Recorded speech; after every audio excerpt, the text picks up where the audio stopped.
Here's some of the stories trending this week at NASA. During a February 2nd event at NASA's Marshall Space Flight Center, officials announced the selection of 13 low-cost small satellites to launch as secondary payloads on Exploration Mission 1, the first flight of the agency's Space Launch System rocket targeted for 2018. SLS's first flight is designed to launch an uncrewed Orion spacecraft to a stable orbit beyond the Moon to demonstrate and test systems for both the spacecraft and rocket before the first crewed flight of Orion. The announced CubeSat secondary payloads will carry science and technology investigations to help pave the way for future human exploration in deep space, including the journey to Mars. Marshall Space Flight Center, which manages development of the SLS for NASA, has a new center director. On February 1st, Administrator Charlie Bolden named Todd May to the post. May had been serving as acting director since the November 2015 retirement of previous center director Patrick Sherman. Since 2011, May has successfully led the Space Launch System program through a series of developmental milestones. The SLS will be the most powerful rocket ever built. The 18th and final primary mirror segment on what will be the biggest and most powerful space telescope ever launched, the James Webb Space Telescope, was installed February 4th at NASA's Goddard Space Flight Center. The installation is an important milestone in the assembly of the tennis court-sized infrared observatory. The Webb telescope will study every phase in the history of our universe, including the formation of solar systems capable of supporting life on planets similar to Earth, as well as the evolution of our own solar system. Webb is targeted to launch in 2018.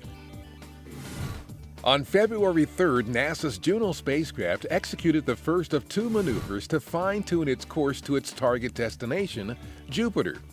The trajectory adjustment took place when the spacecraft was about 51 million miles from Jupiter and approximately 425 million miles from Earth.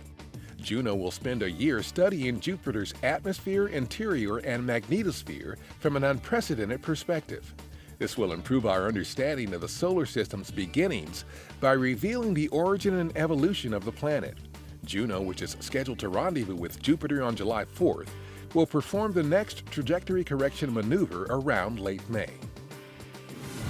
Aboard the International Space Station, Russian cosmonauts Yuri Malenchenko and Sergei Volkov of Roscosmos conducted a spacewalk on February 3rd to install experiment packages on the outside of the Russian segment of the station, retrieve some experiments that have been gathering data for several months, and install devices on the hull of the station to facilitate the movement of crew members on future spacewalks. The spacewalk was the 193rd in support of space station assembly and maintenance.